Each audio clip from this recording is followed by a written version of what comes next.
मेरा नाम डॉक्टर सज्जाद है और हम आज लर्न टाइपस्क्रिप्ट की सीरीज़ की दूसरी वीडियो में हाजिर हैं। इससे पहले की वीडियो के अंदर हम एनवायरनमेंट सेटअप करना और जो बेसिक एरर्स हैं जो टाइपस्क्रिप्ट के अंदर हमें नज़र आती हैं उनको हम देख चुके हैं।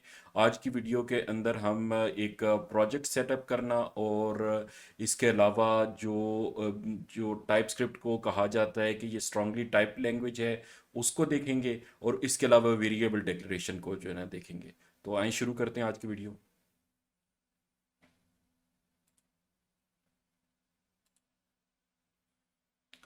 अच्छा, नया प्रोजेक्ट स्टार्ट करने के लिए हम अपने डेस्कटॉप के ऊपर ये एक फोल्डर बना लेते हैं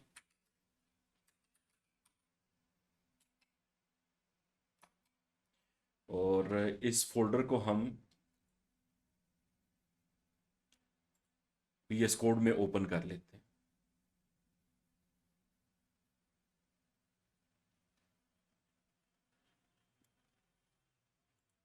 ट्रस्ट ऑथर्स हम कर लेते हैं। अच्छा, यहाँ पे इसको थोड़ा सा मैं जूम इन कर लेता हूँ तो आपको आपको देखने में थोड़ी आसानी रहे। हमने इसके अंदर प्रोजेक्ट स्टार्ट करना है तो उसके लिए हमें टर्मिनल में जाना पड़ेगा। तो टर्मिनल को ओपन कर लेते हैं। ये इसका शॉर्टकट भी देख ले, कंट्रोल शिफ्ट और टिल्डा की इसका शॉर्टकट होता है। इसको जब हम करेंगे तो हमारे पास जो है ना नया टर्मिनल खुल जाएगा। इसके अंदर ये पावर शेल के अंदर पहली जो दफ़ा स्टार्ट होता है ये पावर शेल में होता है। कुछ पॉलिसीज़ होती हैं जो इसके अंदर स्क्रिप्ट्स को रन करने से रोकती हैं। जो हमने एनवायरनमेंट सेटअप करते हुए वो परमिशन नहीं दी थी तो वो हमें आज एरर आएगी और उसको हम रिजॉल्व करेंगे। तो सबसे पहले हम इसके अंदर टाइपस्क्रिप्ट का जो है ना वो इनिशियलाइज कर लेते हैं। उसके लिए जो कमांड है TSC डैश डैश इनिट, इसी के ऊपर हमें एरर आ जानी चाहिए। ये एरर हमारे पास आ गई है। अब इस एरर को जो है ना रिजॉल्व करते हैं। तो इस एरर को रिजॉल्व करने के लिए ये कमांड आपने लिखनी होती है।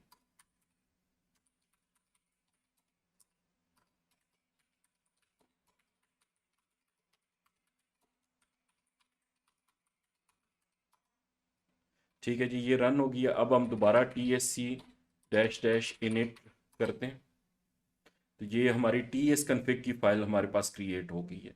और अब साथ ही हम npm init भी कर लेते हैं। npm डैश init नहीं sorry, npm init dash y,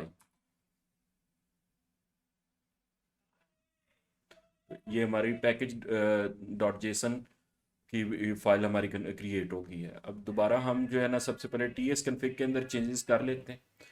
इसको हम थोड़ा सा नीचे कर देते हैं ताकि ये हमें नज़र आ जाए। सबसे पहले इसके टारगेट को हम चेंज कर देते हैं ES 2022। ये इसकी जो ऑप्शंस आती हैं ऑटोमेटिकली इनको हम यूज़ करेंगे। यहाँ पे हमने ये चेंज कर दी है। इसके अलावा कॉमन JS को हम चेंज कर देंगे नोड नेक्स्ट में। ठीक है, और यहाँ पे इसको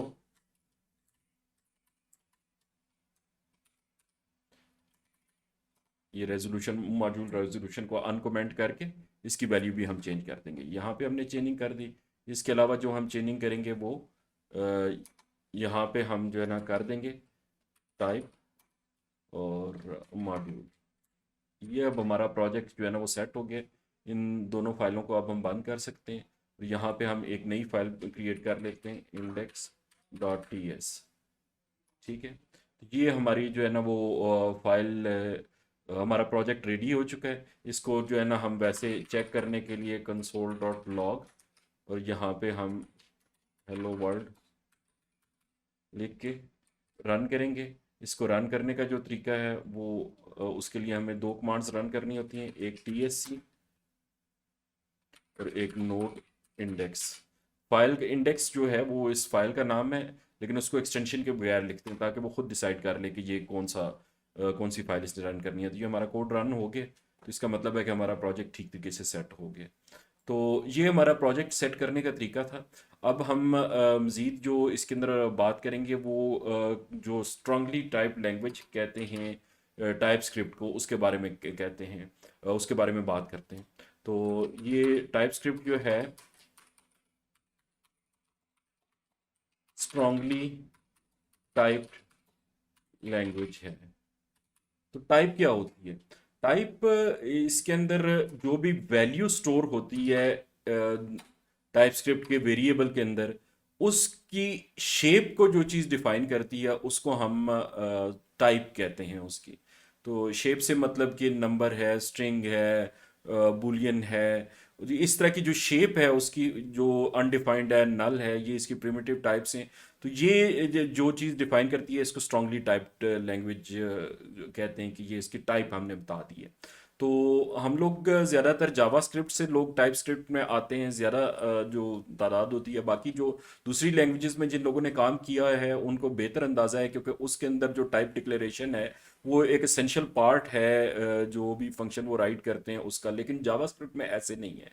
जावास्क्रिप्ट के अंदर रन टाइम के ऊपर जो है ना वो टाइप्स चेक होती हैं, और जो डिफ़ॉल्ट वैल्यूज़ हों उनको जो है ना, जो आखिरी वैल्यू होती है उसकी टाइप वो ले लेता है। तो टाइप स्क्रिप्ट इस चीज़ को थोड़ा सा लिमिट करती है कि थ्रू आउट कोड आपकी जो टाइप आपने एक वेरिएबल को असाइन की है वो सेम जो है ना रहनी चाहिए।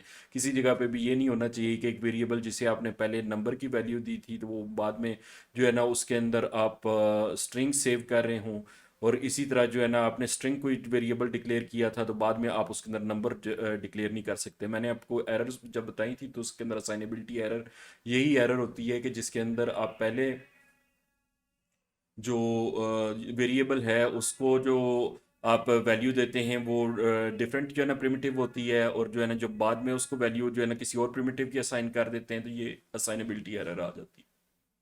तो उसके लिए हमें प्रिमिटिव डाटा टाइप्स जो है ना वो देखनी जो है ना ज़रूरी है, कि प्रिमिटिव डाटा टाइप्स हमारे पास कौन कौन सी होती हैं।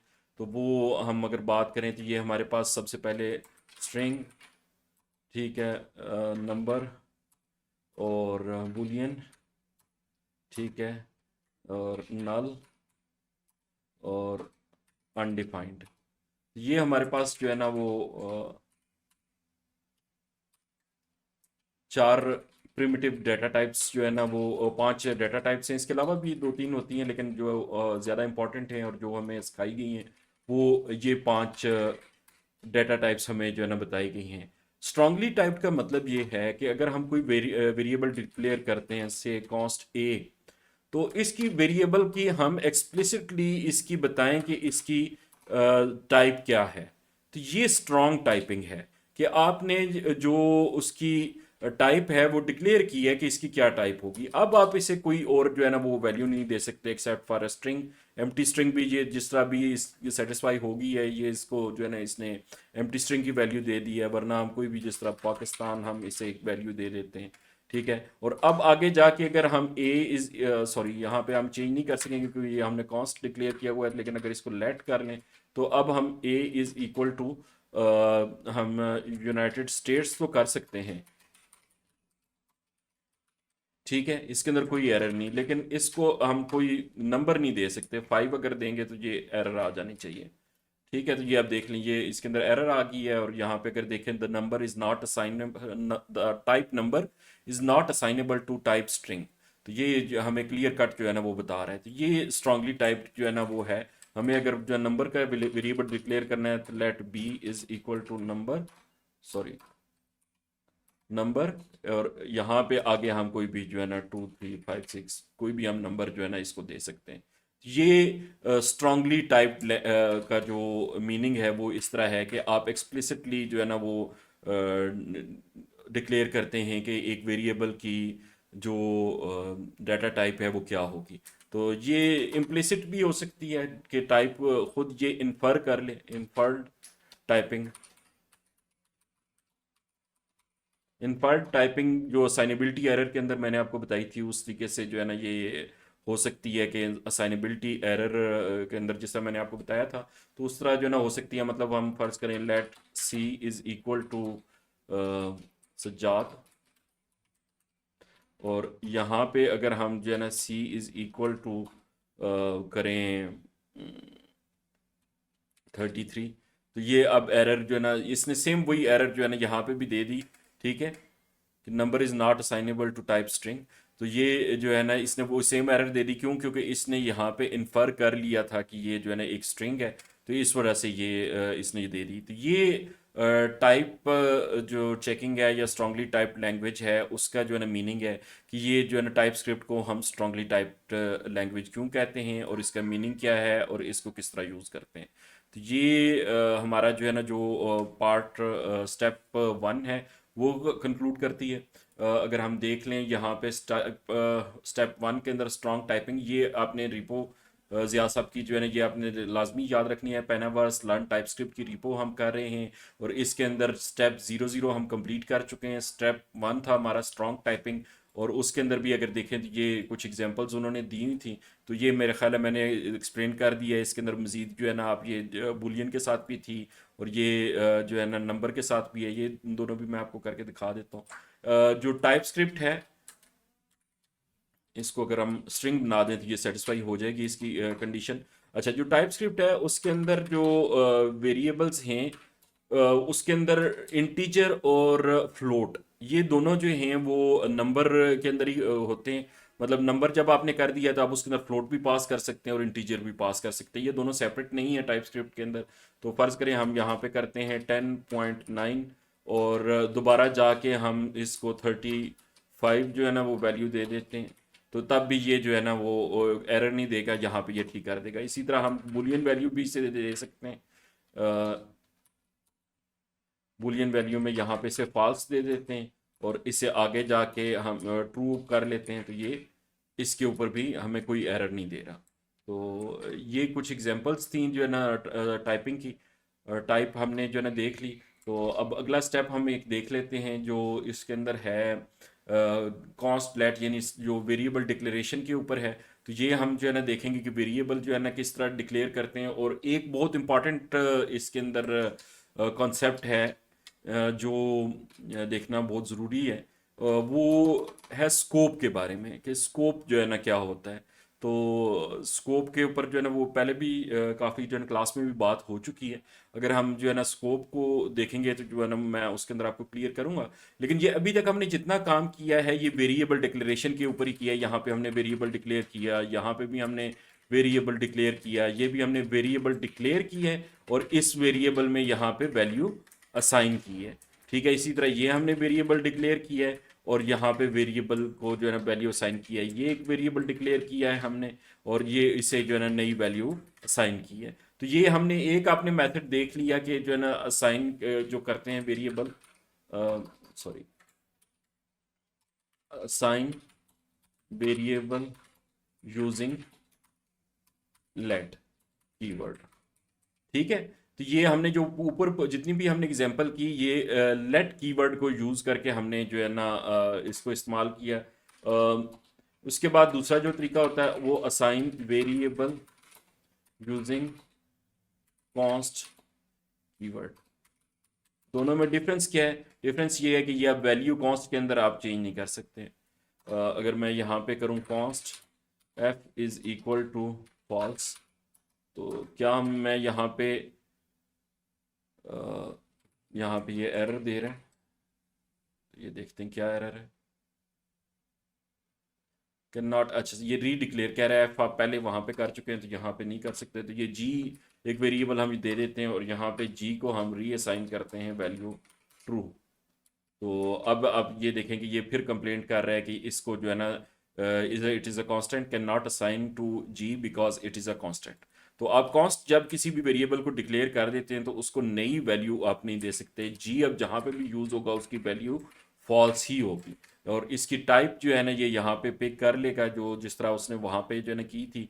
बुलियन वैल्यू इसकी होगी, यहाँ पे शो नहीं कर रहा लेकिन जो है ना ये इसकी वैल्यू इसने जो है ना वो इन्फर कर लेता है जिस तरह। और अगर यहाँ पे हम अगर करना चाहें तो इसको बुलियन हम कर सकते हैं।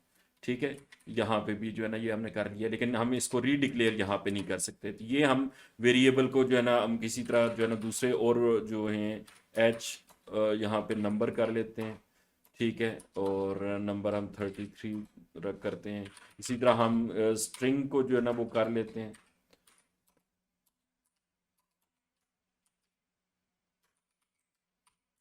ठीक है, तो ये हमने देख लिया कि हम एक वेरिएबल को असाइन जो करते हैं वो हम लेट के थ्रू भी कर लेते हैं और कॉन्स्ट के थ्रू भी कर लेते हैं। लेकिन कॉन्स्ट के साथ हम तब करते हैं जब हम चाहते हैं कि इसकी वैल्यू आगे जाके चेंज ना हो। और इसी तरह जो है हम इसकी टाइप भी असाइन करते हुए एक्सप्लिसिटली भी कर सकते हैं और इम्प्लिसिटली भी हो जाती है उसकी टाइप असाइन। तो ये जो है ना असाइन करने के दो तरीके थे। एक तीसरा तरीका भी है, लेकिन मैंने अभी तक जितनी कोडिंग की है इसके अंदर मैंने कभी भी वार का यूज़ नहीं किया, लिहाजा मेरा सारों को यही मशवरा है कि जो आजकल के कोडिंग स्टैंडर्ड हैं उसके मुताबिक जो है ना आप वार का यूज़ तब ही करेंगे जब आपको पता होगा कि आपने वार का यूज़ करना है, जब आपको स्कोप जो है ना एक चीज़ का ज़्यादा चाहिए होता है और आपको वेरिएबल जो है ना ऐसी प्लेसेस पे चाहिए होता है जहाँ पे जो है ना मतलब आपके कॉस्ट और जो लेट हैं वो ब्लॉक्ड हो जाते हैं, उनका स्कोप ब्लॉक हो जाता है, वहाँ पे आप वार यूज़ करते हैं। ठीक है। तो अगर वेरिएबल की असाइन जो है ना वो उसकी बात करें, असाइन वेरिएबल यूजिंग वार कीवर्ड, तो ये सेम है लेट की तरह। वार के इज इक्वल टू के, यहाँ पे हम स्ट्रिंग कर लेते हैं, string is equal to Mahmood, ये एग्जांपल के लिए के इज इक्वल टू सज्जाद। तो ये एग्जैक्टली लेट की तरह काम करता है, लेकिन इसके जो है ना वो स्कोप के बाहर भी एक्सेस हो जाता है ये वेरिएबल जो आपने वार के थ्रू डिक्लेयर किया हुआ है। स्कोप यानी अगर आप समझाना चाहूँ आपको स्कोप क्या होता है, स्कोप ये होता है कि कोड ब्लॉक के अंदर जब आप कोई वेरिएबल डिक्लेयर करते हैं, यहाँ पे तो ये वेरिएबल जो है ना मैंने ऊपर डिक्लेयर किए ना, इन्हें ग्लोबल स्कोप कहेंगे। इसके आगे कोई भी मैं फंक्शन जो है ना वो क्रिएट करता हूँ या कोई भी इफ एल्स स्टेटमेंट क्रिएट करता हूँ, तो जो आगे उसके ऊपर जो है ना वेरिएबल डिक्लेयर हो चुके हैं उनको मैं उस जो स्टेटमेंट के अंदर कहीं पे भी यूज कर सकता हूँ। ठीक है। लेकिन अगर जो स्टेटमेंट है उसके अंदर कोई अगर मैंने वेरिएबल डिक्लेयर किया है तो वो उससे बाहर मैं यूज नहीं कर सकूंगा। मसलन अगर मैं ये बात करूं कि इफ ऊपर हमने जो है ना यहाँ पे डिक्लेयर किया था और ये ट्रू था, तो यहाँ पे हम इस दोबारा if F is equal to true, ठीक है, और यहाँ पे हम ये स्टेटमेंट एक हमने बना ली और ये इसका स्कोप बन गया, यानी इन दो करली ब्रेसेस के अंदर जो कुछ भी लिखेंगे ये हम स्कोप है इसका। इससे ऊपर जितने वेरिएबल डिक्लेयर हुए हैं वो सारे के सारे हम यहाँ पे एक्सेस कर सकते हैं। लेकिन इसके अंदर अगर हम कोई वेरिएबल डिक्लेयर करते हैं ना, फर्ज करें let L is equal to learning type script और साथ ही से कंसोल लॉग कर देते हैं। ठीक है, कंसोल लॉग एल। ठीक है, तो ये यहाँ पे तो रन हो जाना चाहिए। मसलन अगर मैं इसको जो है ना वो करता हूँ रन, इसको क्लियर कर लेते हैं, TSC एक दफ़ा जब भी आपने कोड दोबारा रन करना है दोबारा आपने TSC लिखना है और फिर नोड इंडेक्स ये जो है ना आप कर लेंगे, तो ये हमारे पास यहाँ पे तो ये आ रहा है। ठीक है। लेकिन हम अगर यहाँ पे जो है ना इसको आगे वैल्यू इसकी चेंज करना चाहें, L is equal to PIAIC, ठीक है, तो अब हम यहाँ पे इसको एक्सेस नहीं कर सकते। क्यों नहीं कर सकते? क्योंकि ये हमने declare he with in A scope किया था, तो इसकी जितनी भी यूटिलिटी हम कर सकते हैं वो इस स्कोप के अंदर रहते रहते इन ब्रैकेट्स के अंदर रहते रहते इस एल को जो है ना कर सकते हैं। इसके अलावा बाकी जितने भी वेरिएबल हमने ऊपर असाइन किए हैं उन सारों को फर्ज करें अगर मैं कॉस्ट के अलावा लेट वाले जितने भी वेरिएबल थे, कोई स्ट्रिंग में ये सी मैंने किया था, तो सी को अगर मैं ये करना चाहूँ तो मैं आराम से कर सकता हूँ। क्यों? क्योंकि वो ग्लोबली एक्सेसिबल है। लेकिन एल को मैं नहीं कर सकता। क्यों? क्योंकि ये इस स्कोप के अंदर जो है ना डिक्लेयर हुआ है और इसके बाहर इसको एक्सेस नहीं किया जा सकता। लेकिन अगर इसी वेरिएबल को मैं वार के थ्रू डिक्लेयर करूं और अब मैं इसको जो है ना नई वैल्यू असाइन करना चाहूं, तो आप देखेंगे कि यहाँ पे जो है ना अब हमें कोई एरर नहीं हुआ। क्यों? क्योंकि ये हमने वार के थ्रू डिक्लेयर किया है और वार का स्कोप ब्लॉक नहीं होता। यानी आपने इसे इस स्टेटमेंट में जो है ना वो की बेशक डिफाइन किया है, लेकिन ये इस स्टेटमेंट के बाहर भी एक्सेसिबल है। तो ये फर्क है वार और लेट के अंदर। तो यहाँ पे अगर हम इसे लेट के थ्रू जो है डिफाइन करेंगे तो अब ये हमें एल के साथ ये एरर दे रहा है, लेकिन जब इसे वार के साथ करेंगे तो ये हमें एरर नहीं दे रहा। तो ये हमारा जो है ना बेसिक कंसेप्ट था, जो वार लेट और कॉस्ट के थ्रू वेरिएबल असाइन करते हैं उसके बारे में। तो होपफुली ये जो वीडियो आपको समझ आई होगी। इसके बारे में अगर कोई भी अभी भी क्वेश्चन है तो आप इस वीडियो के नीचे भी कमेंट कर सकते हैं और डायरेक्टली मुझसे भी रब्ता करके अपनी कन्फ्यूजन जो है ना वो क्लियर कर सकते हैं। बहुत शुक्रिया, मिलते हैं अगली वीडियो।